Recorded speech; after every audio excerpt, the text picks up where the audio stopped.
Hi, my name is Lillie, and today I will be presenting on Christianity's relationship with public education. Education systems in early American history had strong ties to Christianity. Public schools were first established in the United States by Puritans as a way to teach literacy in order to read the Bible. For many years, Christian values and biblical-based curriculums were part of public education. However, due to conflict between Protestant and Catholic citizens in the 19th century, amendments were created that banned the use of tax money to fund religious schools, further separating the relationship between religion and education. The school system began to evolve further with Supreme Court cases such as Engel versus Vitale, which declared it unconstitutional for state officials to compose an official school prayer and encourage its recitation in public schools. This did not prohibit faculty or students from practicing religion, but rather allowed for freedom of choice. Further developments included the rule that individual expressions of religion cannot be suppressed, but the teaching or discussion of any religious-related content must be done so in an academic, objective way.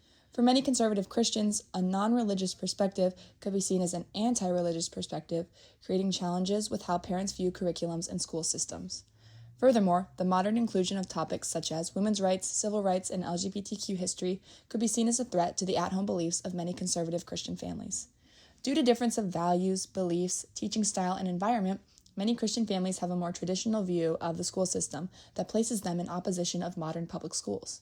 So how do Christians dispute and approach this topic?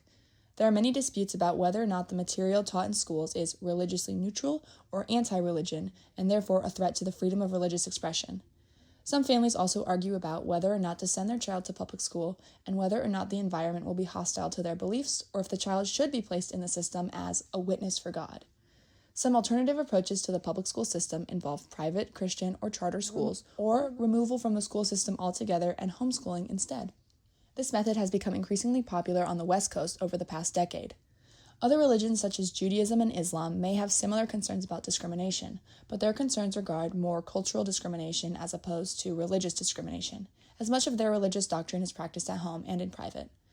Some Jewish and Muslim families opt for private education or private extracurricular activities, but a majority of families continue to send their children to public school. Looking to the future, I think that homeschooling will continue to spread throughout America as the West Coast has popularized this alternative. I think that some extreme Christian group ideas that private schools are too expensive will lead to legal disputes surrounding funding, but not much change about that can be made.